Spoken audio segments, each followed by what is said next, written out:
Yeah. All right, sweet. So let's get into our last takeaway from this game. Takeaway number 3, and a reason we didn't talk a lot about him in the previous takeaway is because he gets his own takeaway. Quinn Ewers took a real step forward in start number 2. Josh, he had less yardage, but he had no interceptions in this game. Mm-hmm. He looked a lot more comfortable, a lot less rattled, even though he didn't really look that rattled in his first game. He improved on that even more for this game, and legitimately looks like a guy who just knows how to run this offense. He's not... Mm-hmm. You know, you could tell that McDaniel told him to throw the ball deep more in this game because he was slinging it. I don't know. It wasn't always flashy, but he was very good. He did not lose us the game. He helped us win the game. What did you see in terms of growth, and what are your feelings on him moving forward? Yeah, I mean, look, I can't believe I'm saying this because you know how I felt about us drafting him. Me too. For those of you that aren't aware, in the off season, you'll see it this off season. I'm a big draft guy. I mean, I have top 100 boards. I do my own grades. I do mock drafts. I do all kinds of crazy shit, evals, player grades, everything. And I did not have Quinn Ewers. That's his new nickname, by the way. Cures. Quinn Ewers very high on my draft board whatsoever, coming out of Texas. But I did think he had some tools. I just didn't think they would translate into the NFL. And I have been proven happily mistaken because he is playing like a third-year quarterback from a comm standpoint. I'm not saying he's going to be a top-end starter. He should be our starter going forward or anything like that. But what I do see is a quarterback that even if he's a second, QB2 on the team, I would feel very comfortable with him having to play some significant snaps, barring an injury to our QB1. He just looks super calm, super comfortable. His decision-making post-snap and pre-snap is very mature for a 7th-round rookie quarterback. He doesn't get flustered by all of the shifts and the flashy shows, meaning the simulated blitz or, them trying to disguise their coverages, they being the defense. He looks like he's very quick at deciphering what he needs to do within the confines of the offense and the play that is called, which is nice.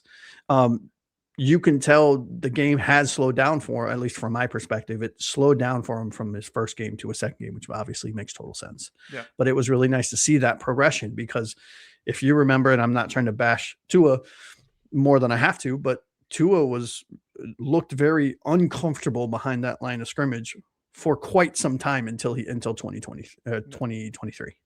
And then every day past 2023, the 2023 season, he's looked uncomfortable. So it was nice to see a quarterback back there going through his reads, getting to his second, getting to his third, getting to his check down, and staying in the pocket and having trust in his offensive line to block for him and not get panicky, for lack of a better term. And I did find a cool stat on Quinn that I thought was real interesting. He's the 4th quarterback and the 4th Texas quarterback to win a game as a rookie since 1950. Wow.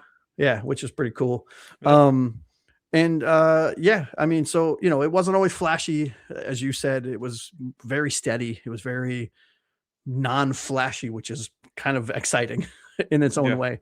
But it didn't seem too big for him. So I guess, from your perspective, when you're evaluating a rookie quarterback or a young quarterback, how important is this kind of game for you in your evaluation process? I mean, it's everything. I feel like really, and that's I hate when freaking Chris Collinsworth says that, and I just said it. I'm going to smack myself for that. My goodness. I was going to type it to you on that. Can we rewind? I didn't just say it's everything. Nope. I didn't say that. It's everything. It wasn't me. I didn't say that. Anthony Cowherd. Let me restart. That's funny. I thought it was fantastic. I think he has looked really good over 2 games. In fact, I have kind of been like, wait, is this what McDaniel's offense is supposed to look like? Kind of has been my reaction to this, because it's the same offense, but it's a different quarterback, and now the offense looks completely different. Yeah. And so, was the 27,000 throws behind the line of scrimmage all Tua just being like, YOLO, F it. I'm not fucking throwing it to my first. I'm not throwing it past the line of scrimmage. I'm just going to go straight to this guy. We've seen some of those plays with Quinn. Saw Dolchik get blown up 5 yards behind the line of scrimmage. Sucked. But then we see a perfectly drawn up play where, to me, this was Mike McDaniel's like the most self-aware play I've ever seen Mike McDaniel draw up. He draws up a play where the guy on the left is doing an up and out, and the guy all the way out, which was Theo Weiss Jr. in this case, is just running straight. And the defense didn't even cover Weiss because they figure they're not fucking Who's throwing that. it to the practice squad wide receiver? Right. They're not throwing the go route. They're throwing it to the out. Both players bit on the out play, and Weiss is wide open for 63-yard touchdown. I mean, credit to Weiss, credit to Quinn. They had to make that play happen. But to me, that was the most genius play call I've seen in quite some time. And completely self-aware.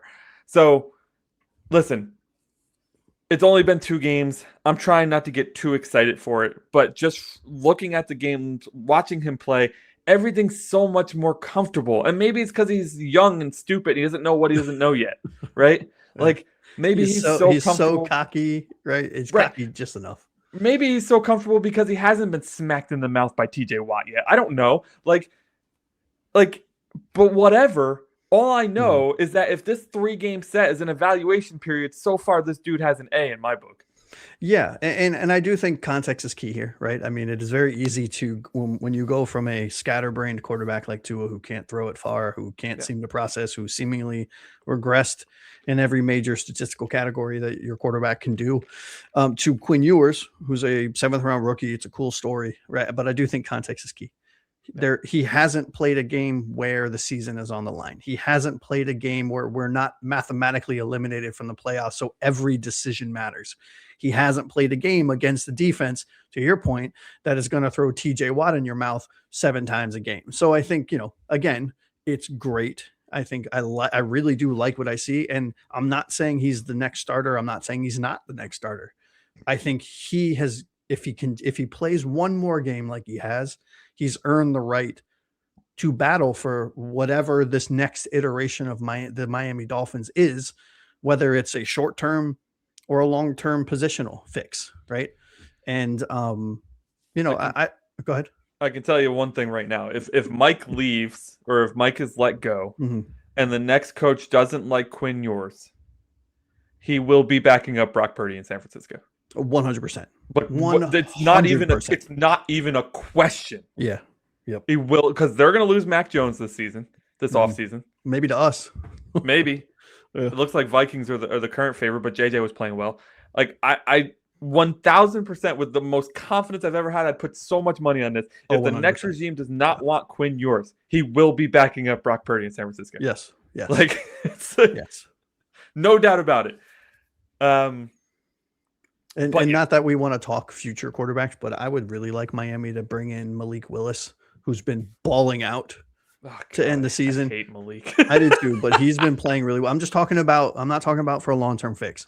We need to shred this team down to the studs, and it's going to take a few years to build the team up so that we can then find the quarterback, get Malik, or Mac Jones in here, have them battle with Quinn Ewers, may the best man win for next season or maybe the next 2 years, and then we can find our quarterback.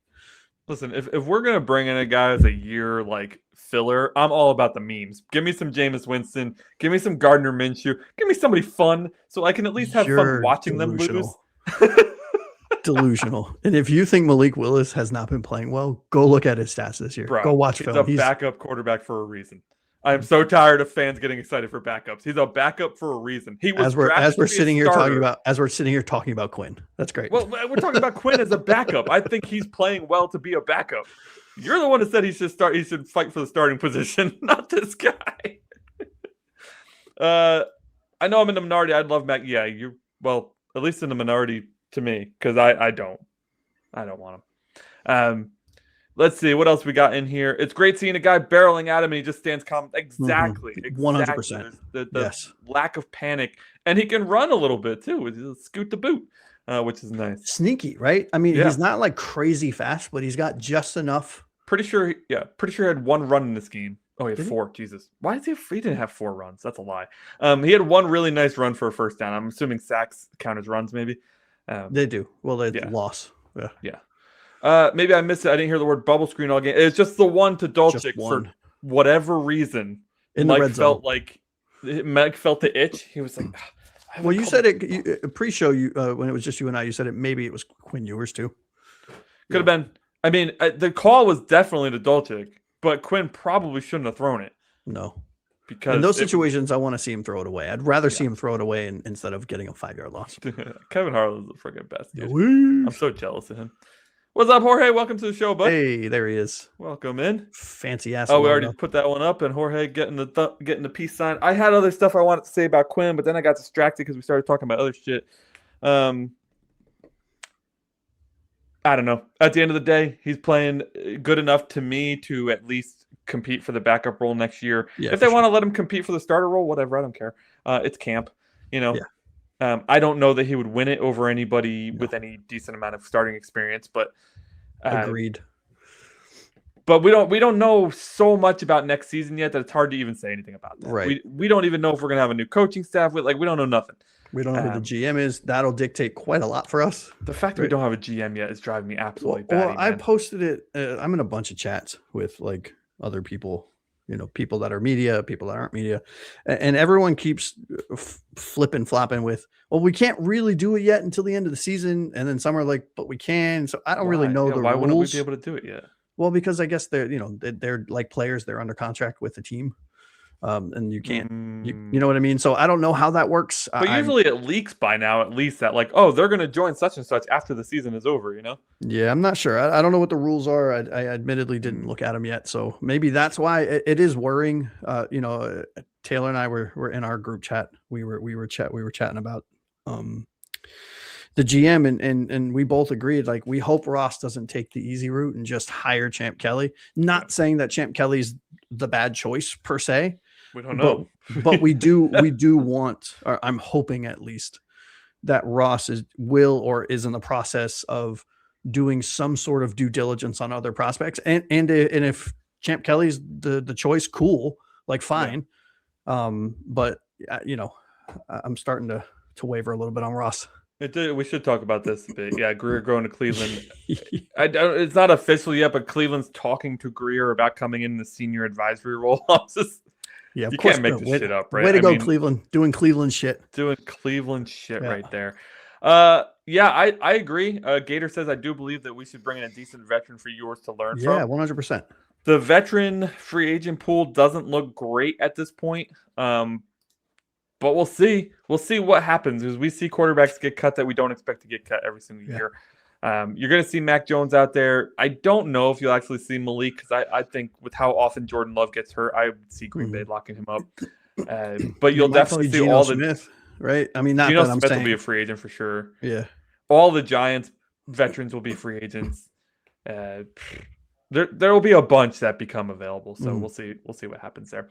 Josh, one last thing on Quinn Ewers before we go into our legends and letdowns, and I know I'm dragging this out a little bit, but where do you want to see him? Are you like, okay, this 3-game set is enough for me to be like, yo, let him have first team reps right away next year and see if he can handle the first QB1? Or are you in like, yeah, he's definitely played well enough to be a backup, so let's let him compete there? Yeah, I think that's where I'm at. Okay. I mean, I'm trying to be as realistic as possible. I find myself having to talk myself into being calm about Quinn because I like what I see. Because it's such a stark difference from what we were used to with Tua. Mm-hmm. It's not erratic. There's an arm. He's got a fucking arm attached. I mean, like one hell of an arm. He's got the different angles. And I know I said this on our, last show? And I said it very cautiously and I almost whispered into the mic. He's got some Mahomes-esque kind of angles to his throws. I'm not saying from a talent level or that he's going to be I'm just saying different angles. He's got very early shades of early Russell Wilson with the baseball releases when he needs to kind of bend it around a player coming in his face. And he just has this like quiet cockiness that I love to see in a quarterback. Like Jackson Dart has it in New York. Some of the good starters, not great starters, they all have it, but some of the good starters in the NFL have it too. And I really like it. So I find myself getting very excited about him. Yeah. And I'm like, okay, fuck, chill out, Josh. Like this is a 7th round quarterback coming out of Texas. Mm-hmm. Maybe don't say he's the next, best things in sliced bread. I love that we have a short out there titled that Quinn Ewers is the next Patrick Mahomes, though. So yeah, no, I did that on Mahomes, purpose because I wanted yeah. clicks. No, exactly. and it worked because I think it's at 1.4, 1.5. Listen, there's no shame in this podcast. We're trying to get some goddamn clicks. No. So go click the one that says Quinn Ewers is the next Patrick Mahomes. Yeah, and it worked. It really did. But no, I think Quinn has definitely earned the right to see. He's definitely, can he be QB2? Is he a QB1? I don't know. There's he needs not to enough. work on his deep ball accuracy a ton. Well, but again, yeah, we don't know, right? Because yes, he needs to work on his mechanics. Yes, he needs to work on his deep ball accuracy. Yes, but I need to see how he is in games that matter. And unfortunately, it's not impossible. Well, no, of course. Now this again, system's built for quarterbacks like this. The problem is, will this system be here? Right. And what's really tricky is that people, and I'm not calling you out because I do it all the time, where it's like, oh, well, what about Mahomes? Or what about Brady? Or what if Brady was a 7? Well, we're talking about some of the best players to ever play the position. And I'm not saying Purdy is that, but Purdy came out of nowhere and he's a fucking good quarterback, right? No matter how you feel about it, he's a fucking good quarterback. And so, I'm not saying that Quinn Ewers is going to be a Brock Purdy or a Patrick Mahomes or a Tom Brady or whatever the case is. He's a QB2 right now. And, on a team, if we completely tear this shit down to the studs, which is what you and I both hope happens, and we fire everyone and we rebuild this thing the way it's supposed to be rebuilt without Chris Greer, I think he's earned the right to be in the conversation to let's see what you can give us. And may the best man win. And if it's him, great. And if it's not, well, then you're going to sit back and you're going to learn. And then maybe next time, So it's right here, man. It's a dart throw. But if that dart hits, whew, huge. Yeah, suddenly those two salary cap problems are not a problem.